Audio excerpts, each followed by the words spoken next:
The dream of humanity has finally come true. The day 6 starships landed on Mars. The whole world watched with bated breath. The footage of the Mars probes sent by each country was broadcast in real time, recording this historic moment. However, no one knew yet, 5 years later, a small town would be born, and 15 years later, the first baby would be born on Mars. This day, which will be known as Mars Day, is the first step in a new history of humanity. Planetary migration, which had only been talked about in the world of fiction until now, has finally become a reality. First, we need a minimum amount of infrastructure. That's where SpaceX's 6 starships come in. These spaceships are not just transport aircraft, they are packed with the dream technology of being able to navigate, unmanned, refuel on the surface of Mars, and return to Earth. But what's most important here, right now, is a huge amount of supplies that have been loaded on board. Solar panels, spare fuel, oxygen, water, dry food, waste disposal systems,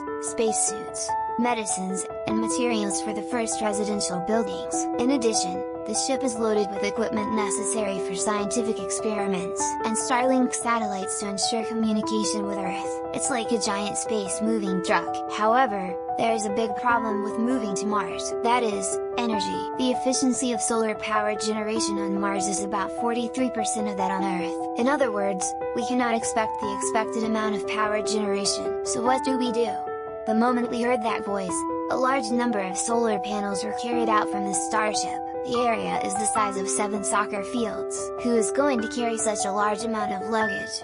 Before we could even wonder, a rover and a robot dog disembarked from the Starship. The 4-legged robot, which was used to inspect rockets on Earth, runs around Mars as if it were at home. Their mission is to transport luggage, set up a base, and produce fuel. Fuel production?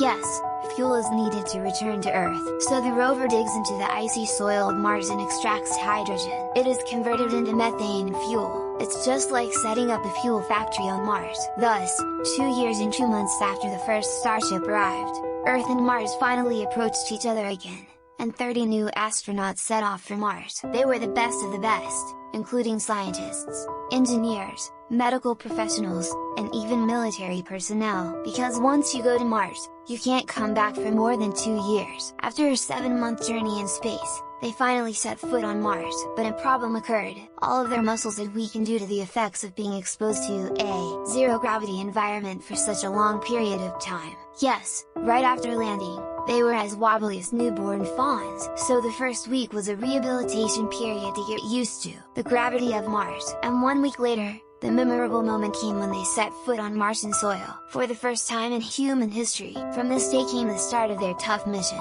which would last 2 years and 2 months. Mars was a harsher environment than they had imagined. The lowest temperature was 63 C, and the highest was about 20 C. In addition, there are dust storms that cover the entire planet, and even large earthquakes. However, Mars' low gravity also has its advantages. Heavy objects can be moved with only 13 the force of Earth, making it easy to move large amounts of supplies. In the meantime, NASA has developed genetically modified plants for Mars. They have begun cultivating potatoes and tomatoes that have been modified to grow on Mars, which is a different environment than Earth. Vegetables from Mars apparently have a unique flavor that is not found on Earth. The astronauts who ate the first harvested Mars salad were moved to tears. At the same time, an experiment was started to convert Martian soil into 3D printing materials. This is an important attempt that will form the basis for building houses on Mars. If the experiment is successful, buildings can be made using Martian soil. The result is a success. Using this technology,